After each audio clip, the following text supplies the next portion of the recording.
I am prepared. No, I'm not going any further. Tonight we're starting at verse 7 of chapter 3, and we're going to stop at verse 19. And I think we'll get there. And the reason is it's a great place to stop for when we come back.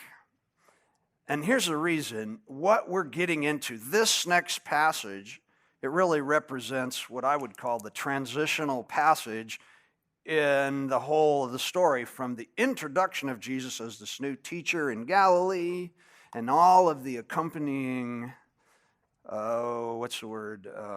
hostility towards him. We've seen the beginning of it in what we did last week. And now what's going to happen is that we're going to start running right straight into all of Jesus' teaching and his big miracle working. His ministry is going to come alive, and it's going to happen when we come back in March. That's what we're going to see. But what we have right here in the next few verses through this 7 to 19 is really the introduction, if you will, to the essence of Mark telling us the story of the ministry of Jesus. These next 6 verses, in fact, are an introduction to the next phase of Jesus' ministry. And they do something that's really interesting, is that they foreshadow some of the elements that are coming. So let me read it, and then I'll come back and explain it to you. Chapter 3, verse 7 goes, Jesus went out to the lake with his disciples, and a large crowd followed him. They came from all over Galilee, Judea, Jerusalem, Idumea, from the east of the Jordan River, and even from as far north as Tyre and Sidon. The news about his miracles had spread far and wide, and vast numbers of people came to see him. Jesus instructed his disciples to have a boat ready so the crowd would not crush him. He had healed many people that day, so all the sick people eagerly pushed forward to touch him. And whenever those possessed by evil spirits caught sight of him, the spirits would throw them to the ground in front of him, shrieking, "You are the Son of God." But Jesus sternly commanded the spirits not to reveal who he was. Okay, I'm going to stop right there. And if you noticed, we had crowd that talks about the crowd, and it talks about a boat, and it talks about demon-possessed people and sick people desiring to touch Jesus, people being healed by Jesus. It just runs over them in this little bit right here. And yet what we're going to find when we get into the passages in the next part of the story, that Mark is going to tell us about lots of crowd stories. He's going to tell us about big events that happen in a boat. He's going to talk about really strong moments of people who are demon-possessed and Jesus coming into. See what I mean? And so right here, he just sort of nails little hints of what's coming and says that when we get to talking about it in great detail as the ministry of Jesus starts to be revealed, it's already started back when it's all just, we're just going to get pictures, big pictures of what has already been happening from right at the beginning when his ministry really begins. And so that's where we are. I think that's pretty cool. I just want to, it starts out with something that I want to talk about, and I don't want to overwhelm you with this, but it says Jesus, in our Bibles, it says, or in the NLT, it says Jesus went out to the lake with his disciples. And the Greek there is very different than went out. It says Jesus went out. And I think that the translators of the NLT just, they made a decision about something in the Greek. The word there, the verb is anexorasin, and there it is. It says, see, and Jesus, and he's actually right there, he's got an articulation. You see that O with the little thing over that? It would actually be the Jesus, which is important. And I'm unsure about this. Can I just say an aside? You know, Jesus was like the 5th most popular, Yahshua was the 5th most popular name. And so, you know, you want to make sure you know who you're talking about. He's talking about the Jesus as opposed to just any Jesus. But anyway, and then it has that word, anexorasin, up there. That word is interesting because what it it means, or it tends to mean in almost all secular literature, is tactical withdrawal. It's an army term. Matthew uses it 4 times, and he uses it in the context of they've moved away on purpose because something was up. Mark only uses it once, and so we don't have any way to compare it to other uses, and so he uses it the one time here, and boy, does this confuse people, because we just had a moment where Jesus heals somebody on the Sabbath, and the sentence before says what? And the Herodians and the Pharisees started to plot to kill him. And remember, we aren't fully sure which synagogue that was in, but we think it was in Capernaum, which is right on the sea. And so a lot of people say, well, what's happening here is that Jesus, a lot of people withdrew. And so some people will say the verses are connected. The thing before about the Herodians killing him, and this is connected, and what Jesus is doing is he is withdrawing strategically to get away from them. Because if he can get out into the crowd and out amongst all the people, then he's going to be harder to catch. Does this make sense? Now, I'm unsure that there is a connection between these two sections. I think that if you were to ask me and it was important, I would say, well, if we're going to put the real chapters and verses if we're going to do real chapters on Mark, I would say that this particular verse is the beginning of chapter 2. And so what I don't want to do, because if we say that this one word is going to determine the tone of everything following, then what it means is that everything that we're going to talk about, Jesus is afraid. And he's made a move to get away from people that are out to kill him. And if we make that decision right here, then it changes. You remember when he said, make sure you have a boat? Well, it takes it from being something where he wants to be out where, because we always think about how smart Jesus was, that he knew about, they talked this way about when I was a kid, he knew about acoustics. And so he would stand in a boat so people could hear him better. Well, that's cool. But if the reason Jesus is there with a boat is because he's afraid, it's because he's what? He's got to have a boat so he can get away in case these people come. And this is a different Jesus. Does this make sense to you? Do you see why it's important? It makes sense to me. Am I coming in and out there? Yeah, I don't know. Okay. It's just weird. I can hear it do it, and it's kind of sonically. But this is an interesting point that I think we all just need to because here's the bottom line. We know what the word generally means. Mark chose to use it once, right after we know that Jesus is being chased or looking for ways to kill him. There's a plot to kill him. I'm leaning towards Mark used the word because Peter might have said something that related to it. But the guys that did the NLT, they're not having any of it. Jesus went out to the lake. He just went out to the lake. Well, it's the Sea of Galilee, and it is a lake. But anyway, and he goes out with his disciples. Now, this is another issue that people have. Pretty soon, we're going to have the choosing of the 12. We've only heard about 5.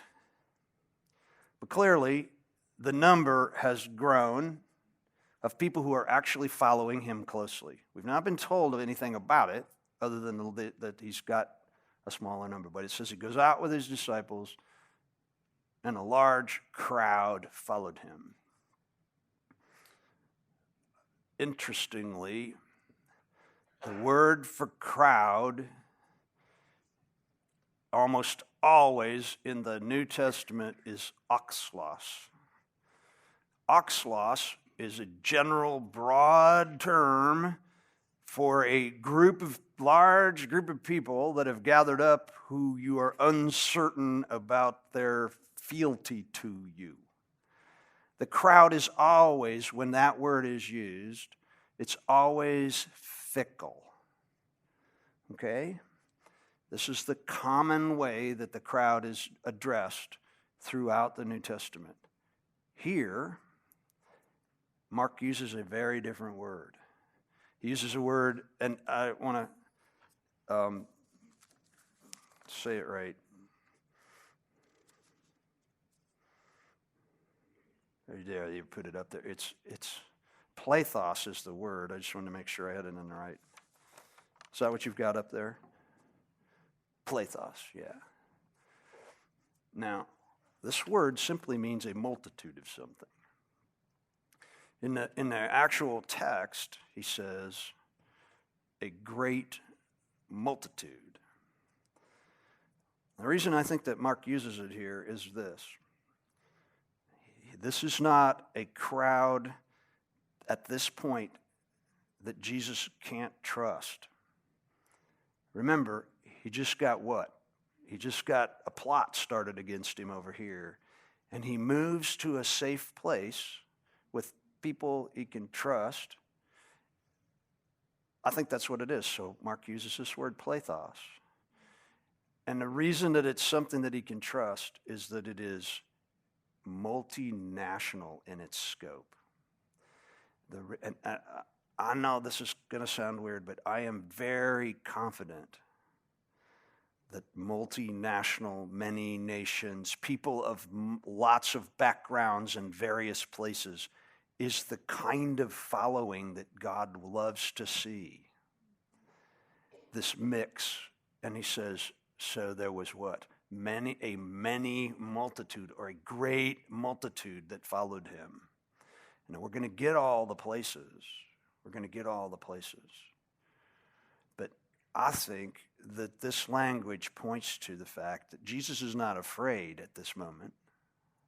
This is why I lean this way. I don't think Jesus is afraid.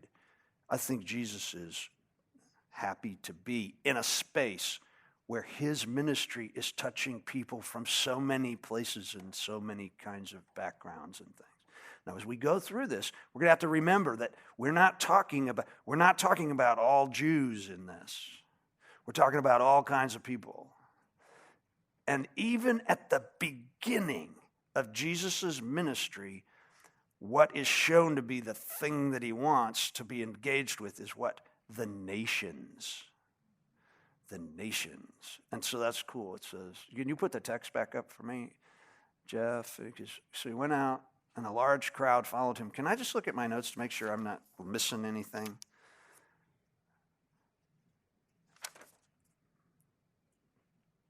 I'm not. I feel good about that. You know how I stand up here? I'm just like going. I always worry when I get home that I've said all the things that were interesting to me and nothing that was interesting to anybody else. But anyway, so they came from all over Galilee. Now the first thing is the coming. This crowd is coming to Jesus, and that's good. They are coming to him. And remember, that word is operative through the whole book. People who come to Jesus. And so this crowd comes to him. And they came from all over Galilee. Now that's where we are. We're in the area of Galilee. And so we know that's the local folk. But then he says Judea. Did you have a map for me? Did you have a map for me? Yeah, great. Okay. Now the Galilee's not on this map. It's north.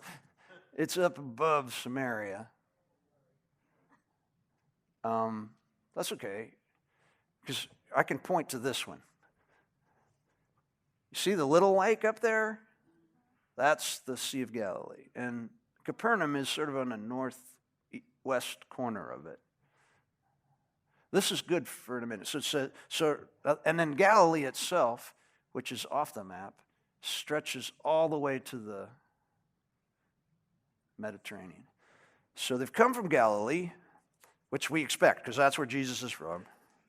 And then it says they come from, Judea, which is down here, and there's Samaria is between them.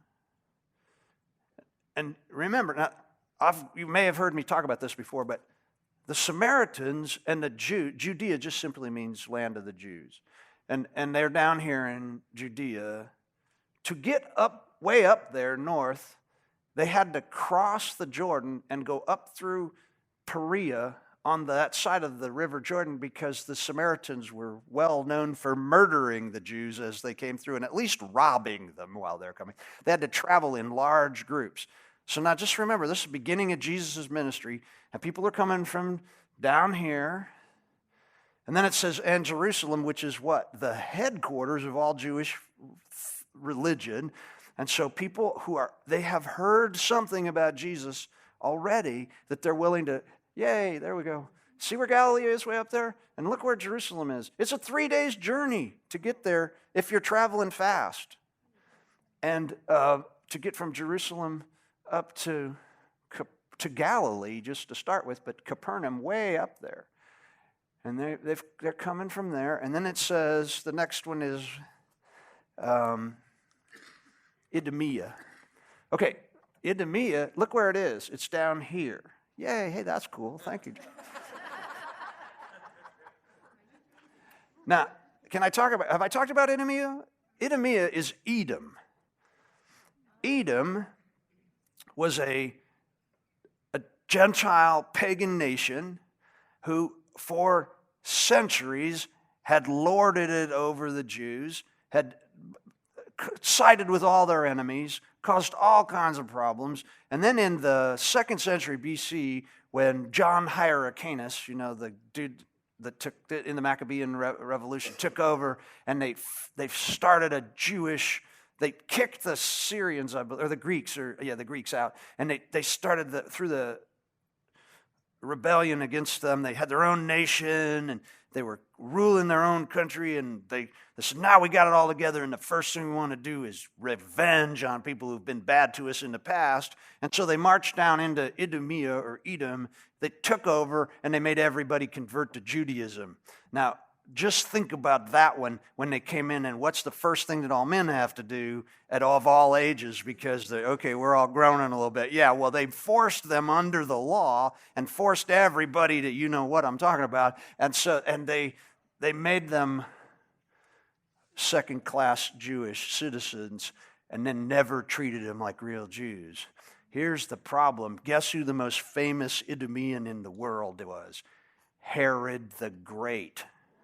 And so when Herod the Great got Caesar to declare him the king of the Jews, let's just say the Jews were not very happy about Mr. Idumean being the king of the Jews, okay?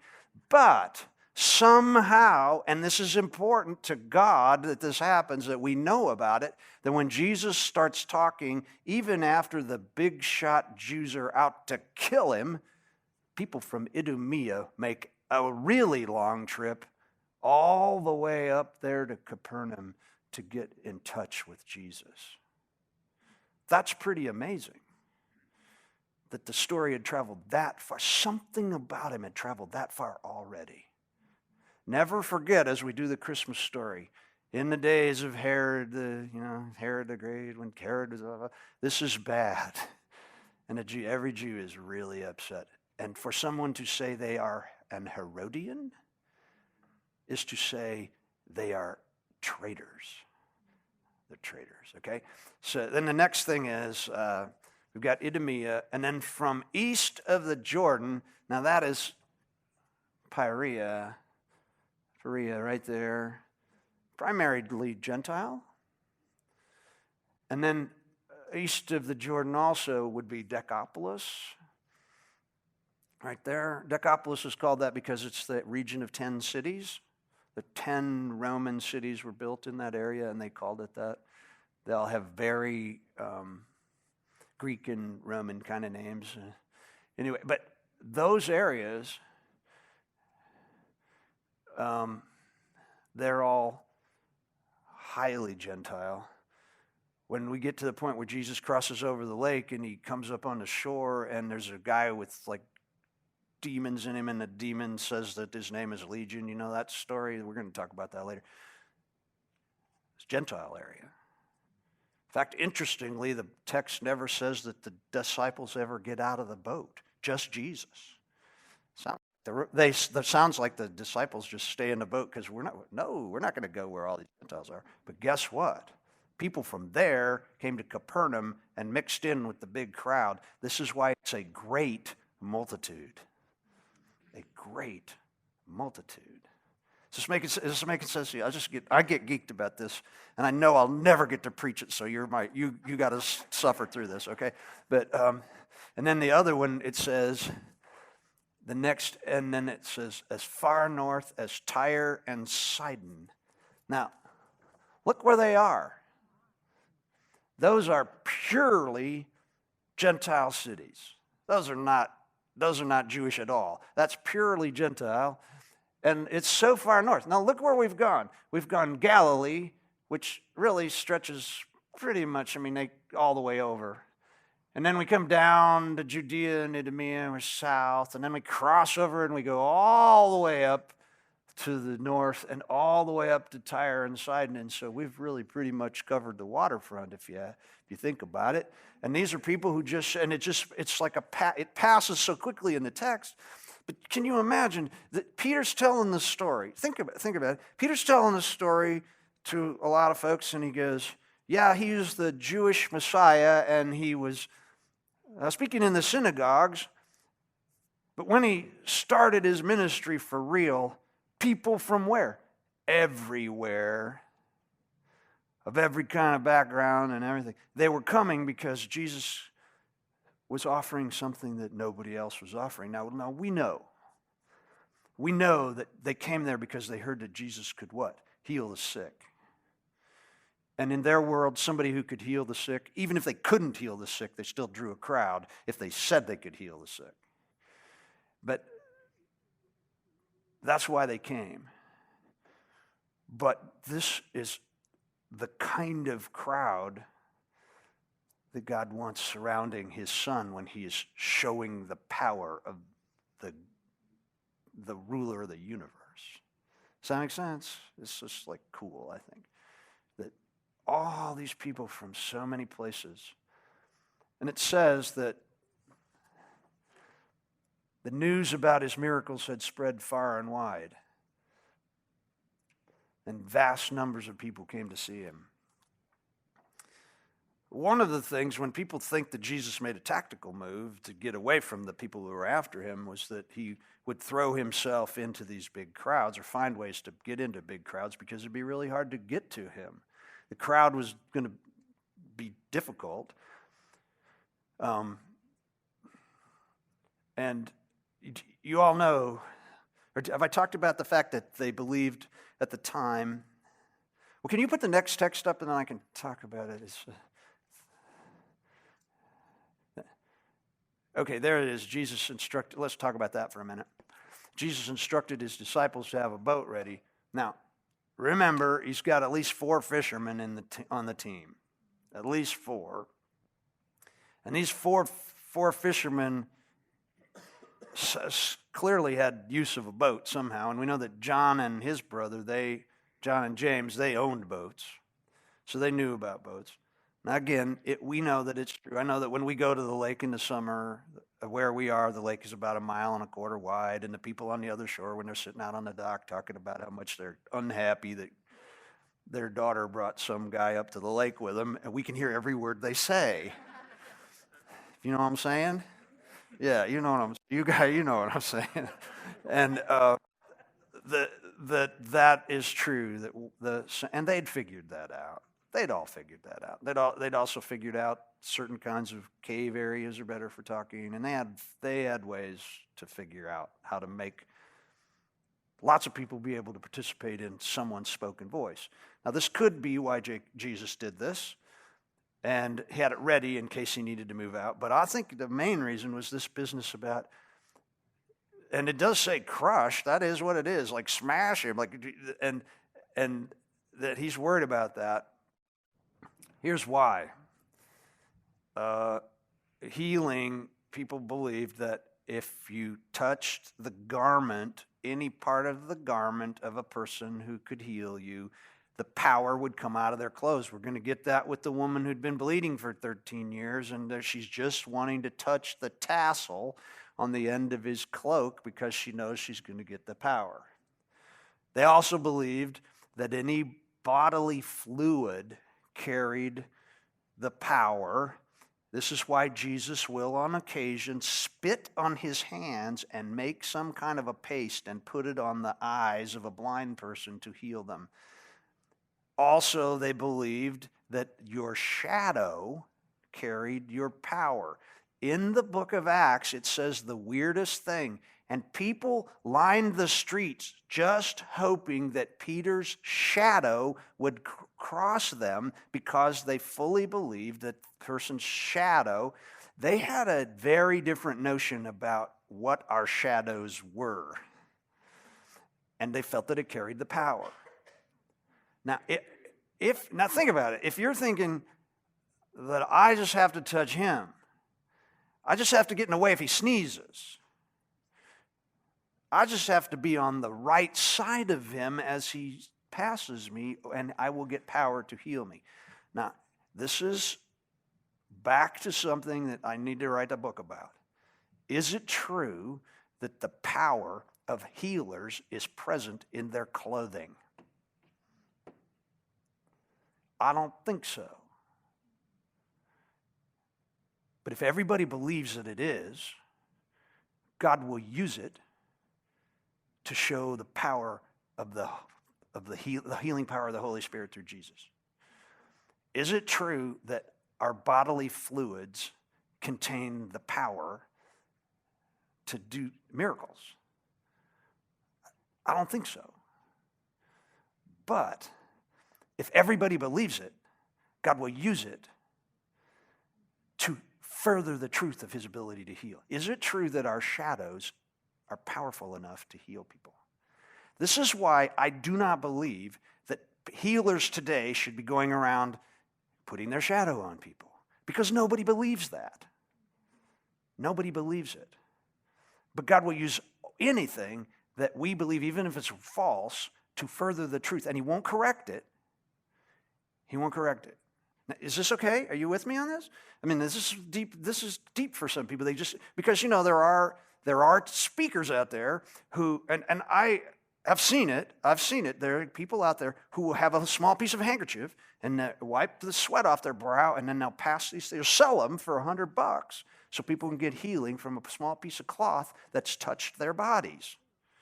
Why? Because they see it in the Bible happening, something like it happening, and so they figure that once it worked in that, like the Bible is culturalist, that it's actually showing us existential realities about the way God works.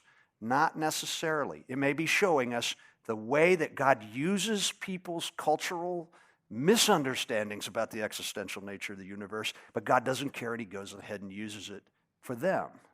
And he has to use other things for us. I just don't want to confuse everybody. This is not heresy. This is thinking deeply about what God is doing in the process. So if you've got a whole crowd of people that think if I touch his clothes, or if I get right up close to him and get some of his sweat off of his brow on me, or if his shadow crosses me, they're going to do what? Push in, push in, push in, push in. And when one side of you is on the water, you're nervous about it. Jesus wanted to do what? His primary reason for being there was to do what? Teach.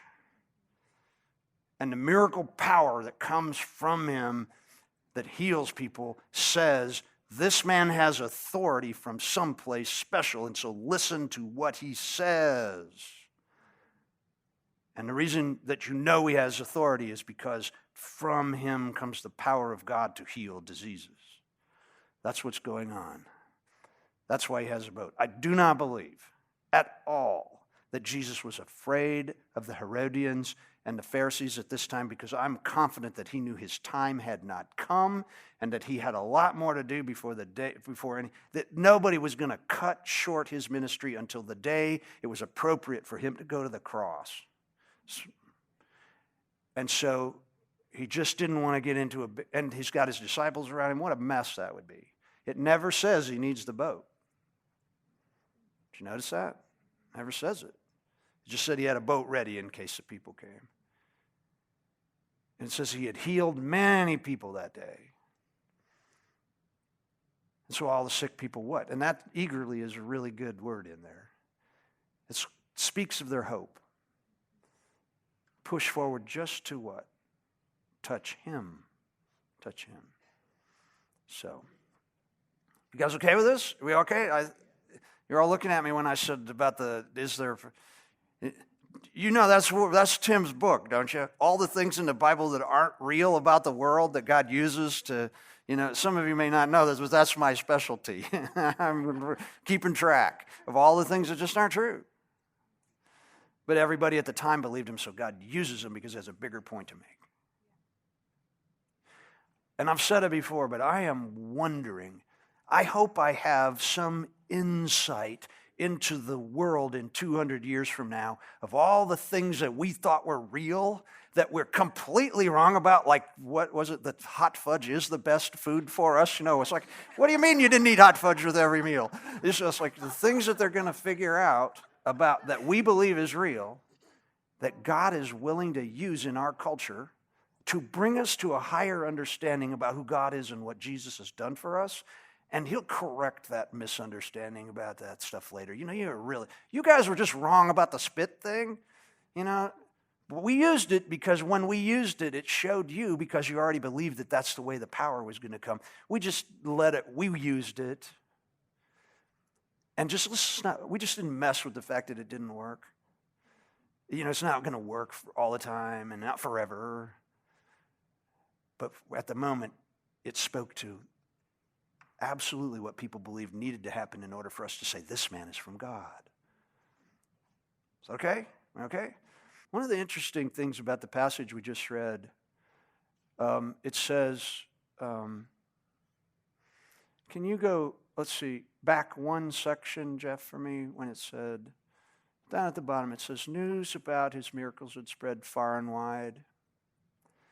The actual Greek is very interesting there, and I didn't mention it, and I want to talk about it because I think this preaches. The raw Greek says actually a great multitude hearing what things he does came to him. Now, I do not know why Mark put hearing what things he does in the present tense, but he did. Much of the book is written in the aorist past tense because it's what Jesus did, what Jesus said. This is clearly either a very bad grammar mistake on Mark's point, or he is saying something about the nature of the ministry of Jesus. Hearing the things he does. In the present tense, it means it's happening now and will happen on continually. It's happened and it's going on in the Greek. It's like what he does. Well, what is he doing? He's bringing new life to people. And I wrote something about it because I think it preaches. It says, in other words, that which drew the great multitude, that which caused them to come to Jesus is still being done by Jesus. So I said, I don't want to make too much of this either, but it has given me something to think about. The nations of the world, hearing what things Jesus does, will come to him. We just have to give them the right message about what he really does. And when they hear that, they will come. Because why? Because what he does, his message, speaks to our very souls because he made our souls. And he knows what we really need. I think that preaches. So anyway, on we go. So we said, and it says, Jesus instructed his, okay, we touched on it.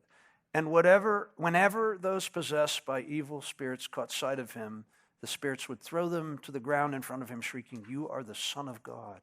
But Jesus sternly commanded the spirits not to reveal who he was. Now, I'm just going to say that I'm pretty confident that Jesus in this crowd, it said he was healing people.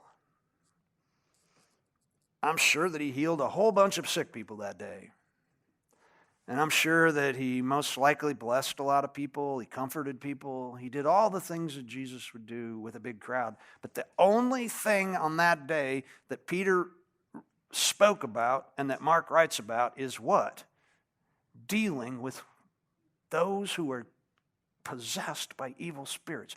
This must have been, I don't know how many there were. I don't know if there were 3. It's in the plural. I don't know if it was 3 or 3,000. We don't know. We can't tell. But it was enough that this important day when all these people had come to Jesus and his ministry is really going to get started, the thing that they tell us about is this battle against what? The evil one. Why? Because what? Do you remember what the gospel is? It's the statement of victory over our enemies. And this is the great statement of it. The strongest picture of Jesus' victory is that he can just put the demons aside. Now, this is pretty crazy if you think about it. It says, whenever those possessed by evil spirits caught sight of him. In other words, he didn't get up close to them. They just saw him. Now, and so the spirits would throw the people, can you imagine this? To the ground, and they would be shrieking. And the word is shrieking, screaming. It's that kind of word. This is not a cool moment. That people were possessed by demons that took over their bodies and threw them around. And Jesus is going to cast those demons out. Now, I am of the opinion that they knew who he was because they had been in his presence previously before their rebellion. And they knew who they were dealing with. I also think that they all knew, the demon world knew that Jesus was in a form that made him vulnerable. He was in human form. They were used to seeing him. You know that part in the book of Revelation where Jesus shows up and everybody falls out, and it says he has a sword out of his mouth, and it's all this stuff that's just like, it's all imagery, but it's all built to let us know this Jesus that was and now is, with that small space of about 33 years in the middle where he wasn't like that, he is not to be messed with. He is not meek and mild Jesus in sandals and a robe with a hammer in his hand to build a chair. He is what? He is the ruler of the universe, and you do not mess with him. He is, you see him in all of his glory, and you fall on your face in fear in the right way. This is who we're talking about. And they saw him in a human form and recognized the Spirit in some manner. And so I think all of the demons of the universe, and it's a finite number, but I think once the word got out, they didn't know exactly what was happening with this, but once the word got out amongst the demons, they all huddled up and said, we all have to go and get to Galilee, because Jesus, our enemy, the one we hate, is in a human form, and we know how easy humans give in to what we have. They're so easy to get to do the wrong thing. And so I think they were all there. But the other thing is that they cannot, because they are spiritual beings, they cannot help but show reverence, even if it's against their will, to the one who rules the whole universe. And so this is a violent moment. They want to, now, it says they would throw these people into a fit, they'd throw on the ground, and then they'd scream out. What would they scream out? Absolute truth. You are the Son of God. Now, the Son of, singular, Son of God, the Son of God. Any son, firstborn in particular in that world, when they spoke, it was as if their fathers were speaking. They carried the authority of the family of their father. No Jew, and I'm sure you've heard me say this, no Jew would have ever said, I am a son of God. They would say, we are sons of God. They always spoke in the plural. Nobody would have the audacity to claim sonship and all the authority that comes with it about themselves. This is what's going to get Jesus crucified. But these demons who had caused great trouble for the people that they were possessing and caused it right up to the end, they knew who he was. And they knew that they had to admit it. Now, there's something else going on here which is somewhat confusing to me, and listen to me. It's confusing to me. I didn't want to make it sound like if it's confusing to me, then I'm the last person who would ever be confused. That's what I started.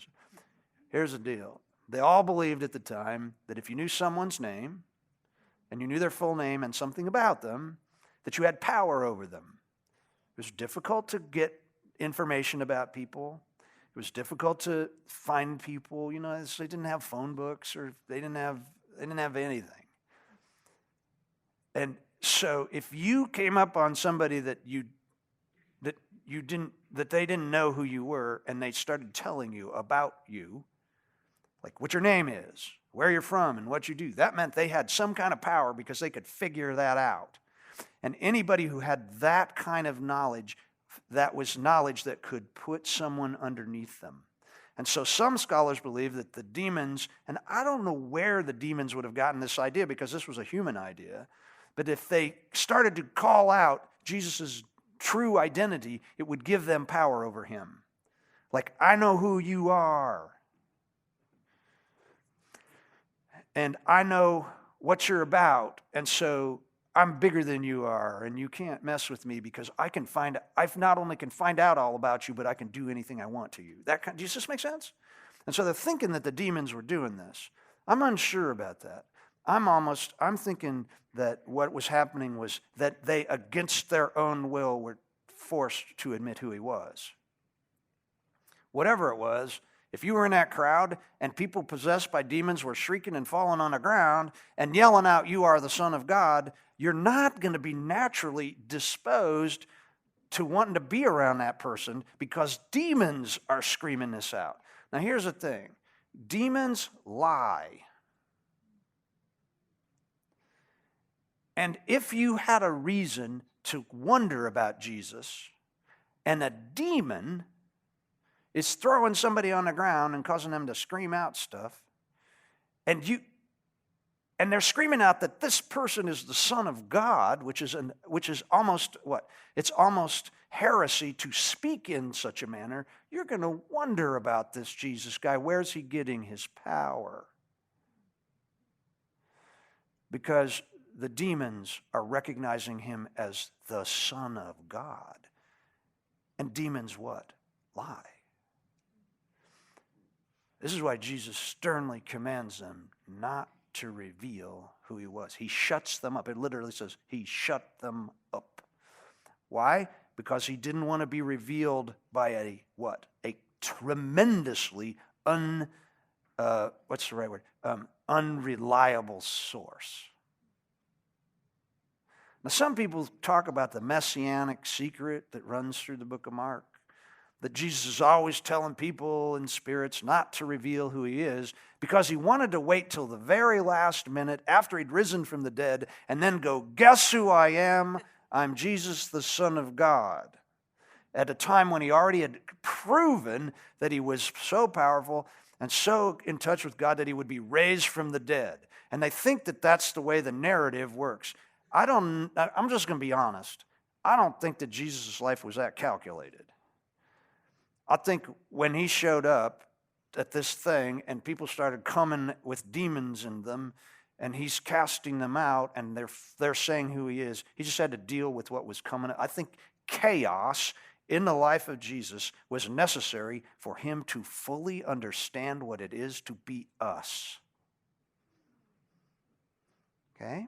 Does that make sense? If Jesus did not experience great chaos and having to deal with circumstances that he was not prepared for, but that he handled correctly because he thought about what was needed to be done in the moment, that's who we are.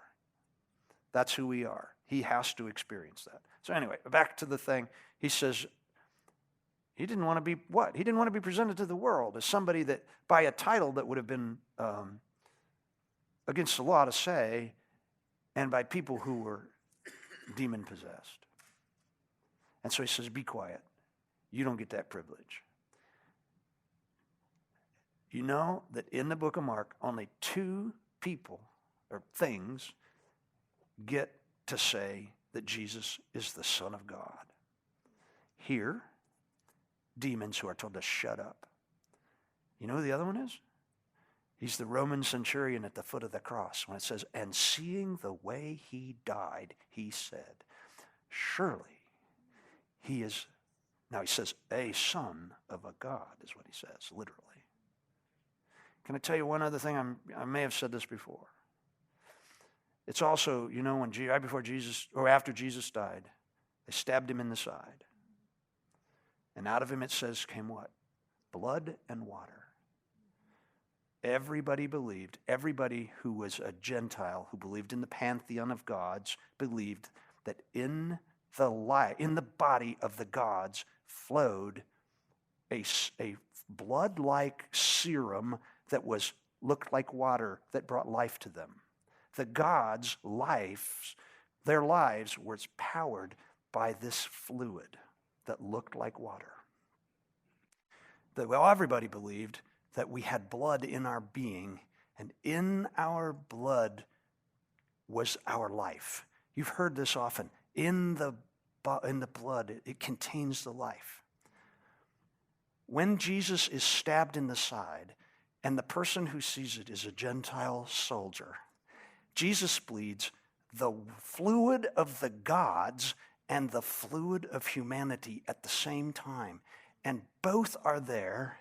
And is it true that there are gods with water-like substance that flows through their body? No. But everybody believed that there was, especially a Roman centurion. And does everybody, is our life actually in our blood? Like literally the substance of our life in our blood? No. But when they stabbed Jesus in the side, he bled the 2 liquids that said he was what? Fully man and fully God. And he says, when I saw the way he died, the guy says, seeing the way he died, surely this man was, and then he says this, the Son of God. He gets to say it. Now, I think that's cool. I think that's really cool. But Jesus tells these demons to shut it up. Shut it up. Okay? Can you put that? That's the end of that passage. So now we're is the next one, can you put the next verses up for me? I don't think I've read the next one. Oh, and afterwards Jesus went up on a mountain and called out the ones who wanted to go with him. And they came to him, and he appointed 12 of them and called them his apostles, and they were accompanying him. And he would send them out to preach, giving them authority to cast out demons. And then it says these are the 12 he chose. Okay, I'm going to have to get through. I really want to get through this, okay? So I'm sorry if I am hurrying here. First off, almost every important moment in the history of the church, or the Old Testament of the Jewish nation happened where? On a mountaintop. 10 Commandments, we're going to have the Mount of Transfiguration, that's in the church stuff, everything. When people are going to meet with God, that's where it takes them. Moses goes up multiple times to the mountaintop. That's where it always happens. The Jews are used to that one. The deal is, though, that in that part of Galilee, there weren't very high mountains. Mountain is a sort of a figurative term, mostly for our benefit to think about this being what? A holy moment where something important is going to happen. Now, in other texts, it says, in the other Gospels that talk about this choosing of the 12, it says that Jesus prayed all night before he went up with those people. It's just a very serious moment. And it's he goes up on the high place. It's not a mountain in the sense that we think of like with snow on the top. It's a high place. Now, what we don't know is if he took all of his disciples with him and then he picked 12, or if he picks 12 and then just takes them up. We don't know that. I think it would have been kind of bad if he takes everybody up, and it's like that, back when you choose teams and like you're standing in a bunch and you're still standing there and you're down to the last three kids. It's like, about that. That would have been sort of like that. The other thing is this, that we know that when Judas dies and the disciples decide they have to pick somebody else, they say we have to pick somebody who's what? Been with Jesus from the beginning. And so the 12 are separated out, but there is a group of disciples. We don't know if they go up with him. It says he calls out the ones that he wanted. Now, it literally says to be with him. Let's see. I'll give it. It says to be with him. And he appoints 12. Why? I have a lot of stuff about this in the notes, but there are 12 sons, the 12 sons of Israel, of Jacob, make up the nation. I don't know that there's anything magical about the number 12. It becomes important to the Jews because of the number of sons. I think if Jacob had 14 sons, we'd have 14 tribes. If he'd had 11, we'd have 11. I think that that's probably the case, but we have 12. And so what it means is that Jesus is reconstituting the new nation of Israel. He's choosing 12 disciples to come with him to be a picture of what had happened in the beginning with Israel. This is the new nation. That's what's happening. And I just want to say that Jesus is not the only person to divide his followers up into groups of 12. This was normal for people who thought they were the Messiah to start over.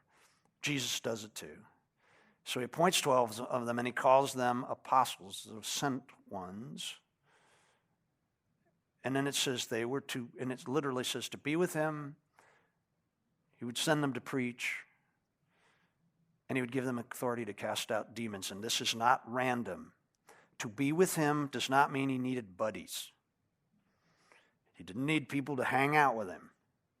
It literally means to walk alongside of him and learn from him, to become like him, to be with him. This is the whole thing about disciples and rabbis.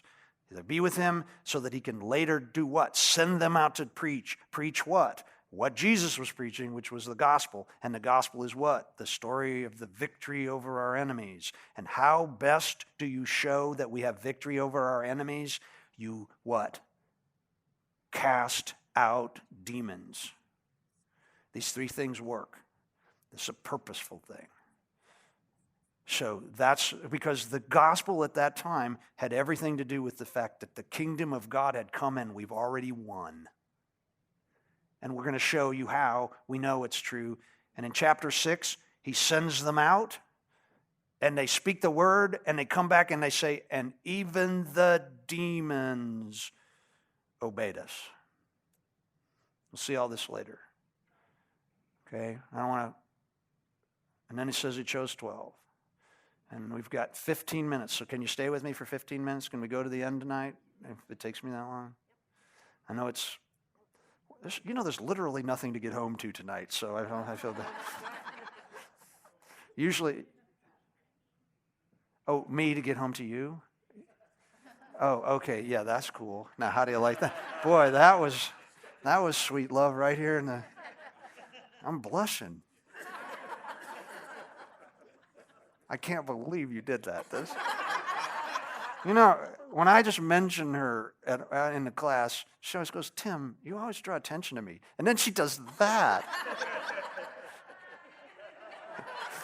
She's feeling it. I'm happy about that. Well, that's it, folks.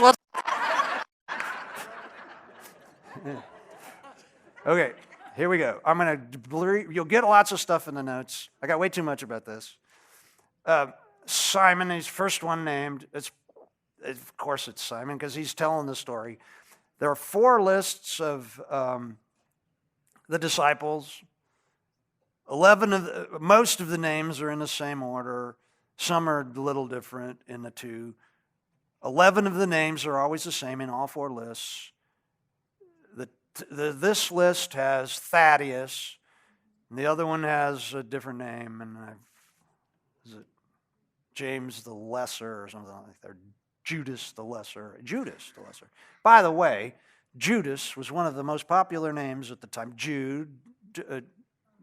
The name Jude, and it was very popular, like up in the top 5, until after Jesus rose from the dead. And it's like, you name your kid Judas now, you got something to answer for. He'll not be happy about it. But Judas fell off the map really quickly. But anyway, it says Simon, whom he called Peter. Petros in Greek means rock. He's also called Cephas, which is Aramaic for rock. Everybody, this nickname, everybody had nicknames too, by the way. Simon's very popular. Simeon. Simon is the Greek form of Simeon. And so it's like very popular Jewish name. Lots of people had it. And they didn't really have last names. They just had names and names that went along with it so you can distinguish it. And so Jesus gives Simon a nickname. We have no idea why. Doesn't stop people from speculating. Every picture you'll ever see of Peter, he's a big rock of a man. You know, they say he's a fisherman, he's a big rock of a man. We don't know that. I don't think it was because he was talking about he had a rock for a brain, because I don't know that they had that notion. But also, there's a verse that says, upon this rock I'm going to build my church. And so people think, well, it was a prophecy about the future thing about him and all this stuff. I actually have, if you want it, I can't imagine you would, but I have a reference that has 2 pages of all the possibilities of what this could mean. And it's not all that helpful because we don't know why Jesus named him that, but it could be because he was going to be something in the community in the future, but they would have had no idea why, and everybody would have wondered, why is he calling him a rock? But he called him that, and that's to distinguish him, Peter the rock. And this is James and John. I love the way that any time that Peter's telling the story, it's always James and John, and any time John's telling the story, it's John and James. So we're just going to put that out there. And he says his sons of Zebedee, so we know who they are, and he nicknamed them, and the word is Boanerges or something like that. I forget what it is. It's some weird word.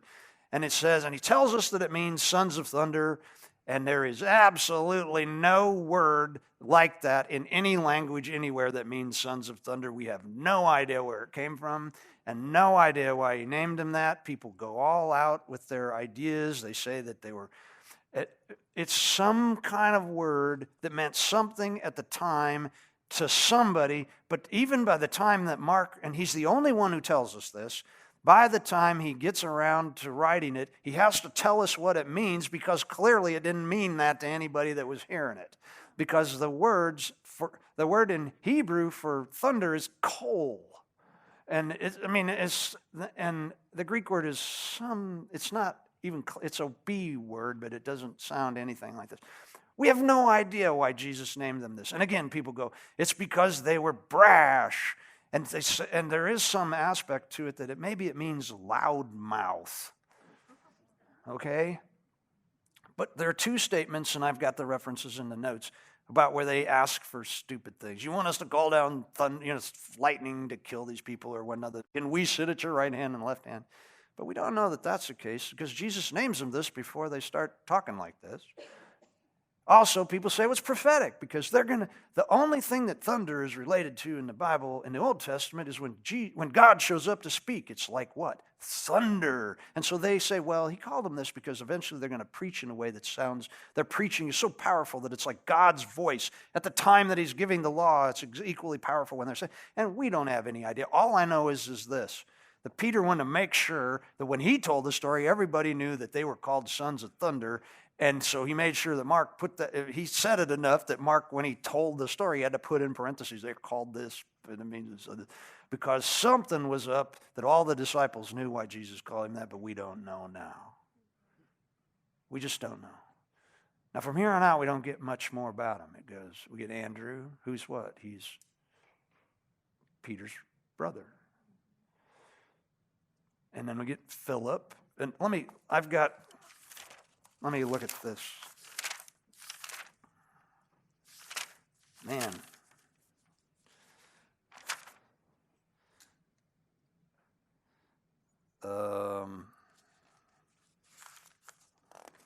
Some interesting, let's see. Oh yeah, here's the, brontes is the Greek word for thunder, by the way.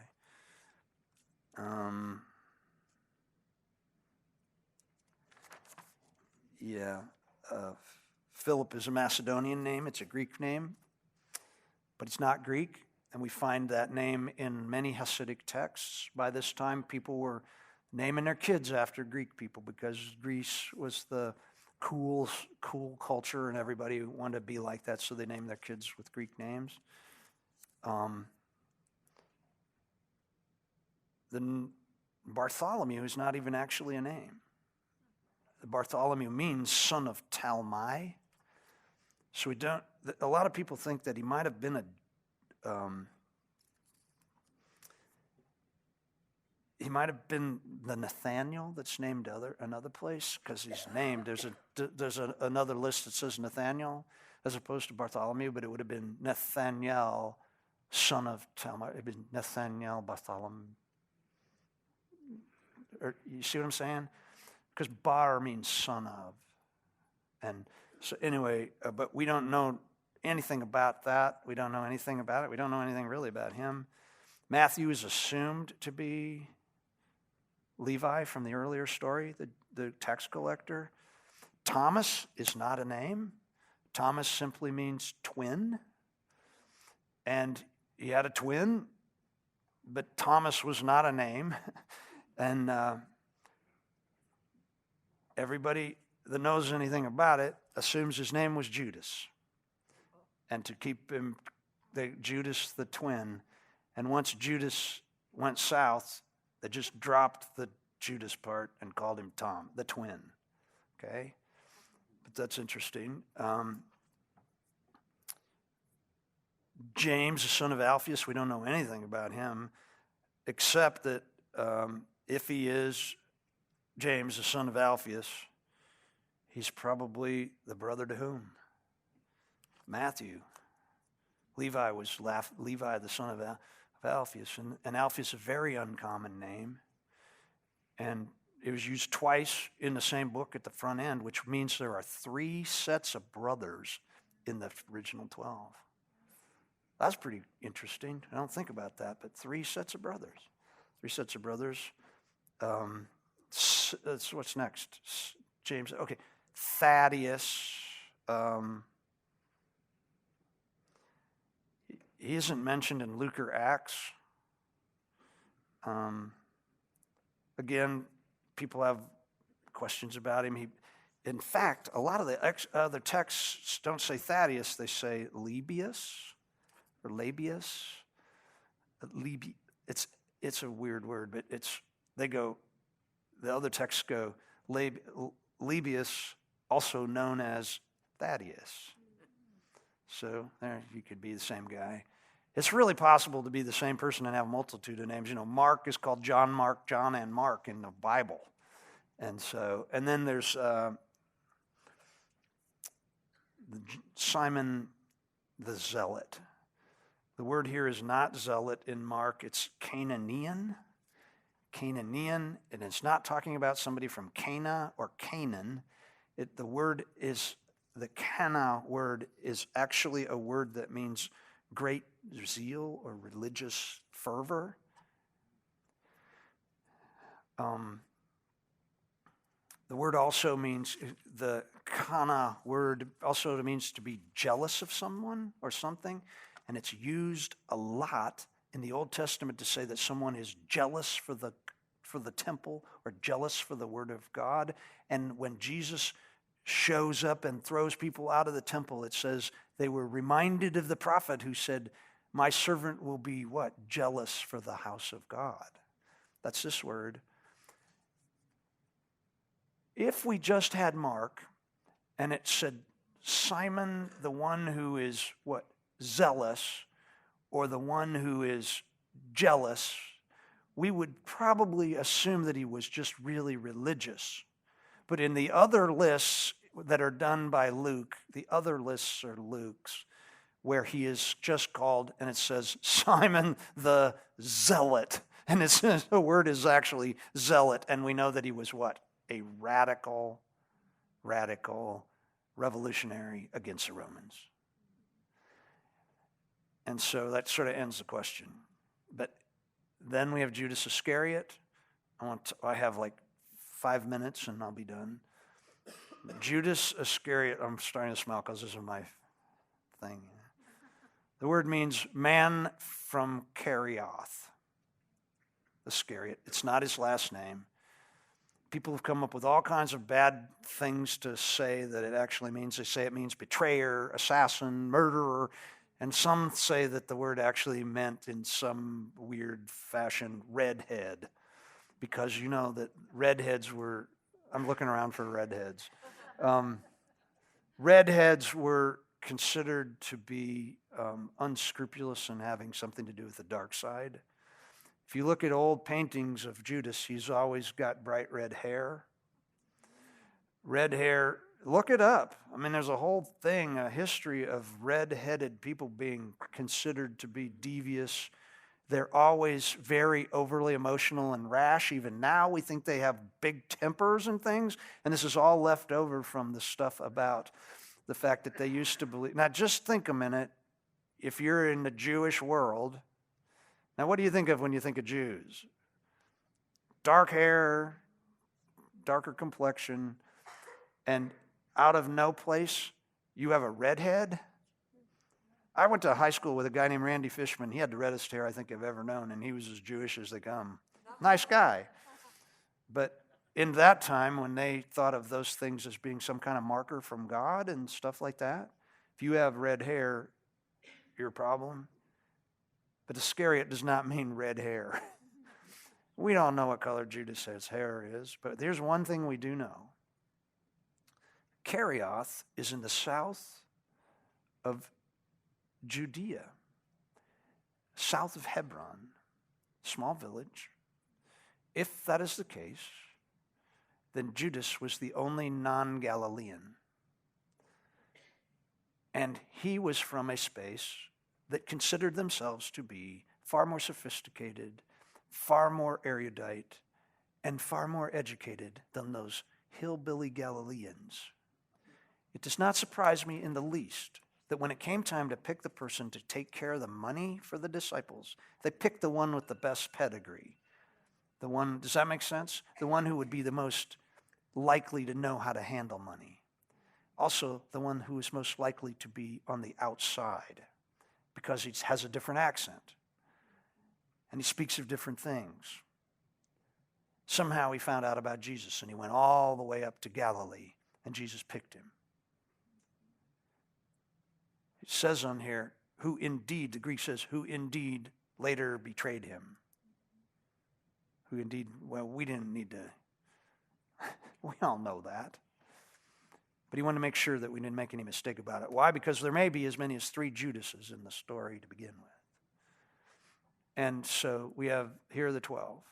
Is that the end of it? It is, isn't it? Yeah, it is.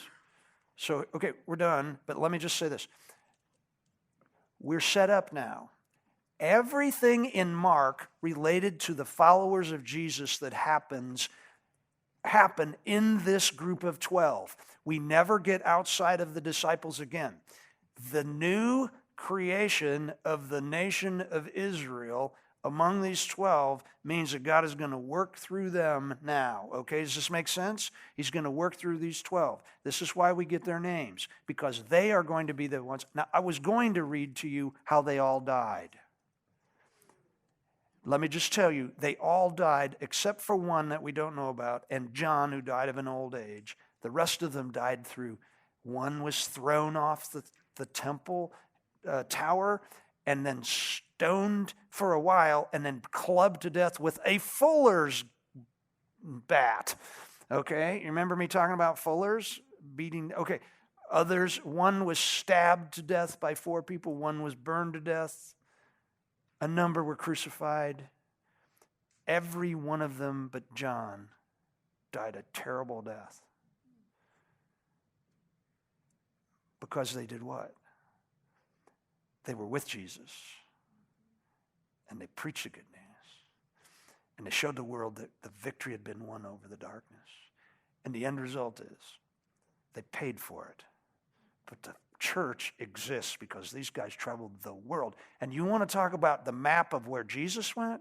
You do a circle of the places where these guys went, and it runs all the way from Rome, from Italy, all the way across, up into Russia, to India, and all the way across North Africa. Why? Because that's what Jesus wanted to see. That's what, okay, so we're ready for, so when we come back, and I'll let you know the exact date, when we come back, we're ready to do the ministry because Jesus is what? Surrounded by the ones who are the new nation, and they're ready to get to work. Okay, thanks, guys. I'll see you in a couple of months. Yeah.